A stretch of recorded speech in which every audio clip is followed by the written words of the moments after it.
I celebrate my failure and আমি আরো 1000 বার failure করতে আমি ভয় পাই না। আমি আরো 200 বার ফেল করবো, আমি আর 200 বার ট্রাই করবো। ক্যারিয়ার শুরু করছি আমি এমপি পদপ্রার্থী থেকে, তাহলে আমি কোথায় যেয়ে শেষ করবে তোমার বোঝা উচিত। তোমরা যে এই যে আমাদের একটা ছাগলের 3 নাম্বার মতো বাঙালির কিছু লোকজন আছে যারা কিছু বুঝে না টুঝে না, তারপর ওই নামবে, যা দেখবে সোশ্যাল মিডিয়াতে ওইটাই লাফায়াটা ওইটা নিয়ে কথা বলবে। এটা হচ্ছে এটা দোষ হচ্ছে আমাদের ছোটবেলার প্যারেন্টিং এ, বুঝছো?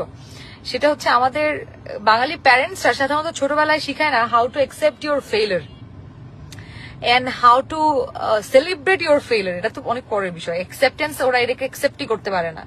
হ্যাঁ, এই জন্য ম্যাক্সিমাম বাঙালিরা জীবনে কিছু করতে পারে না, জাস্ট ট্রাই করতে ভয় পায় বলে। কারণ ওরা ওই ফেইলিয়ারকে ভয় পায় যে আল্লাহ যদি ফেল করি, এই জন্য ট্রাই করে না, কিছু করতেও পারে না, শুধু সমালোচনা করে। এছাড়া বাঙালির আর কোনো কাজে ম্যাক্সিমাম বাঙালির, হ্যাঁ, কারণ হচ্ছে ছোটবেলায় প্যারেন্টিং করে শিখাইছে কেমনে, মানে ওরা ফেইলিয়ারটা অ্যাকসেপ্ট করতে পারে না। মানে আমার ক্ষেত্রে কিন্তু কোনো সমস্যা নাই। I celebrate my failure and আমি আরো 1000 বার ফেইলিয়ার করতে আমি ভয় পাই না। আমার পা থেকে মাথা পর্যন্ত সাহস। আই টোল্ড ইউ গাইজ, আমি আরো 200 বার ফেল করবো, আমি আর 200 বার ট্রাই করবো।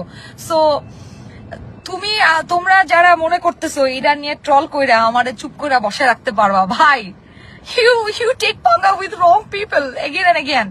আমি 1000 বার ট্রাই করবো and this is my starting, just starting. আমি আমার ক্যারিয়ার শুরু করছি, তুমি বুঝো বিষয়টা, একটা আমার রাজনৈতিক ক্যারিয়ার শুরু করছি আমি এমপি পদপ্রার্থী থেকে, তাহলে আমি কোথায় যেয়ে শেষ করবে তোমার বোঝা উচিত, বুঝছো? এটা তো আমার শুরু মাত্র। আর এটা স্বাভাবিক, দেখো তুমি এটা একটা লজিক মিলাও, এবং এটা it's just starting of my life. আমি একটা ছোট মানুষ, মাত্র শুরু করলাম ক্যারিয়ার। আমি যখন চুলটা পাকবে আমার, ধরো আমি ঠিক করে কথা বলতে পারবো না, তখন যাবো সংসদে, সমস্যা কি? Just starting.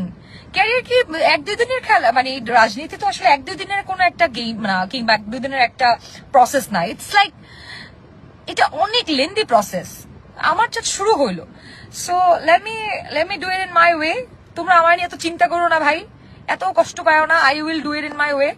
হ্যাঁ, আমি আমার ফেইলিয়ারকে অ্যাকসেপ্ট করতে জানি, সেলিব্রেট করতে জানি, এবং আমি ফেইলিয়ারে ভয় পাই না। আমি আরো অনেকবার ফেইলিয়ার হইতে চাই।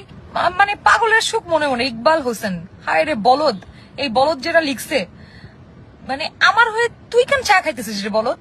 মানে আমি তো কিছু হয় নাই, আমি তো ওকে। আমি দেখতেছি ফেসবুকে সবাই হতাশ হয়ে গেছে, নিজের ফেইলিয়ার, এরা এতই হতাশ যে নিজের ফেইলিয়ারটা অ্যাকসেপ্ট করতে পারে না, আমার ফেইলিয়ারটাও অ্যাকসেপ্ট করতে পারতেছে না। I know my strength, I know my things. So আমি একটা প্ল্যাটফর্ম হলে হয়তো ভালো হইতো, বাট নো ম্যাটার হোয়াট, আমি কিছু আমার কাজ থামাবো না। সো হয়তো অফিসিয়ালি হয় নাই, কিন্তু আমি বিএনপির হয়েই কাজ করছি। সো এটা নিয়ে তো প্যারা খাওয়ার কিছু নাই। আমার কোনো এমন না যে আমি রাজনীতি করতে পারতেছি না, রাজনীতি তো শুরু করলাম মাত্র আমি। এনিওয়েজ, আসলে আমি টু বি অনেস্ট, আমি দলের যে সিদ্ধান্ত সেটাকে আমি সম্মান করি। আমি বিশ্বাস করি ডেফিনেটলি তারা ওই নেতাকর্মীদেরকেই সম্মান করেছে যারা আসলে অনেকদিন ধরে কাজ করে আসছেন। So definitely they probably have their own reasons. আর আমাকে কিন্তু দল থেকে অনেক ভালোবাসা দেওয়া হয়েছে, অনেক সমর্থন দেওয়া হয়েছে।